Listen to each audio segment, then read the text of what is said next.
বিসমিল্লাহি রহমানির রহিম। একটা গল্প বলি।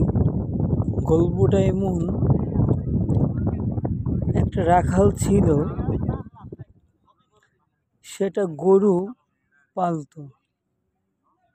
বিশাল এক মরুভূমির মাঝে পদ্মার কূল ঘেঁষে সুন্দর গাছগাছালি পরিবেশে অনেক জঙ্গল। রাখাল সে গরু পালত, প্রতিদিন গরুর দুধ বিক্রি করে রাখালের জীবন জীবিকা হতো। শীতের রাত, গরুটা যেন শীত না লাগে এই জন্য রাখালটা গরুকে কাঁথা বলেন, কম্বল বলেন বা চাদর দিয়ে আসতো গায়ে। হঠাৎ একদিন গরুটা একটা বাঘ এসে খেয়ে ফেলল। ওই গরুর জায়গায় বাঘ ঘুমাচ্ছে। বাঘ তো মানুষ শিকার করে, মানুষ খায়, এটা বাঘের ধর্ম।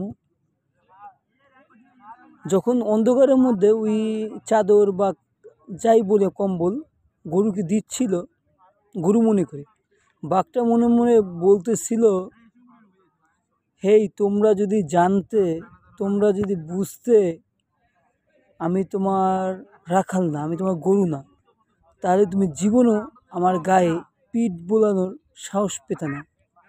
তেমনি আমার সমাজে কিছু দুষ্টু লোক আছে যারা প্রতিনিয়ত আমার পিছনে অনেক ধরনের সমালোচনা করেন।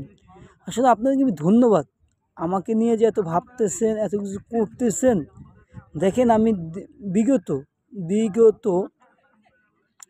5 বছর যাবৎ কোনো প্রকার রাজনৈতিক, কোনো প্রকার মানুষের সাথে, কোনো প্রকার ভালো খারাপ কোনোটার সাথে আমি যুক্ত নেই। আমাকে আপনারা কেন যুক্ত করছেন, আমাকে নিয়ে কেন এত ভাবতেছেন, আমাকে নিয়ে এত সময় কেন ইনভেস্ট করছেন, আমি জানি না। এক মাকে শীত যায় না, কারো পৌষ মাস, কারো সর্বনাশ। মরা গাছও একদিন ফুল ফোটে। এই যে গাছটা কি সুন্দর সবুজ, ঠিক এমনই আমাদের প্রকৃতি। একটা সময় আসে, কঠোর রোদের মাঝে এই গাছটা শুকিয়ে সমস্ত পাতা ঝরে যায়। আবার একটা সময় আসে, এই গাছে ফুল ফোটে, এই গাছের সৌন্দর্য বৃদ্ধি করে। এমনই আমাদের সমাজে কিছু মানুষরূপী পশু আছে, সবসময় মানুষের পিছনে লাগতে থাকে। তো আপনাদের কিছু অনুরোধ করব, এমন কিছু করবেন না যেই ভুলের মাসুল সারাটা জীবন দিতে হয়। আশা করি বুঝতে পেরেছেন।